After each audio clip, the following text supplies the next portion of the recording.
Oftentimes, some of the richest men in the world have an autism spectrum disorder. They're high functioning autistics. There's a lot of people in Bakersfield that are autistic.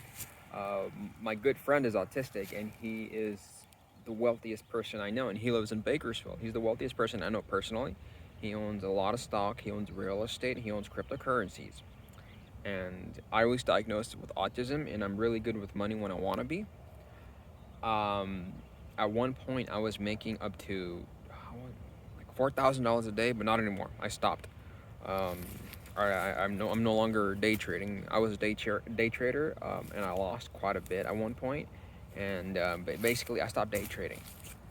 And basically, I was making more than a fucking engineer daily. I was making possibly even more than most doctors on a regular basis, daily basis. But I'm no longer making that kind of money anymore. I no longer like that kind of risk, and I just blew my money. I spent it on alcohol, women. I was spending up to $300-400 a day, living like Charlie Sheen. And the thing is that people in Silicon Valley, as you can tell, I'm rocking back and forth. This is a sign of my autism. People in Silicon Valley often suffer from autism. A lot of the world's wealthiest men are autistic. Elon Musk is autistic. Bill Gross is autistic. Michael Burry, he is not one of the top, 100 wealthiest men, but he's part of the 1% in the United States and globally. He's part of the 1%. And the 1% are obviously wealthier than almost everyone else. Well, yeah. 99%, they're wealthier than 99% of the population. So there's a lot of people that are in finance that are autistic, and often you see people portraying hedge fund managers, mutual fund managers, as depressed and not liking their job. But the thing is that a lot of autistic people are obsessed with a particular subject, and with Elon Musk, obviously it's electric vehicles, it was video games, computers, and space, traveling to space. Elon Musk was supposedly just told one of his dates, his first wife, on their first date, or someone, a girlfriend of his. The one of the first questions was, do you ever think about electric cars? Because when people that are autistic, they often only think about one thing, and they just think about that, and they just talk about that.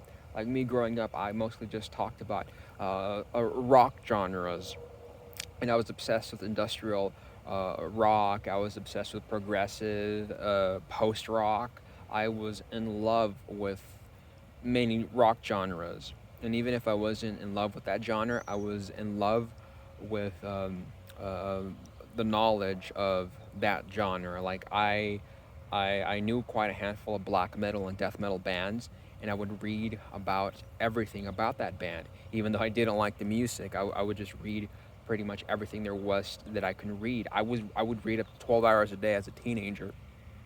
And yeah, that's how autistic people are. They're fucking obsessed. And in reality, a lot of these people in finance in Silicon Valley, um, both in New York and Silicon Valley, people that are in finance and in the tech industry, that work 80, 90, 100 plus hours a week, they're not depressed because of their work that is consuming them alive. They love what they do.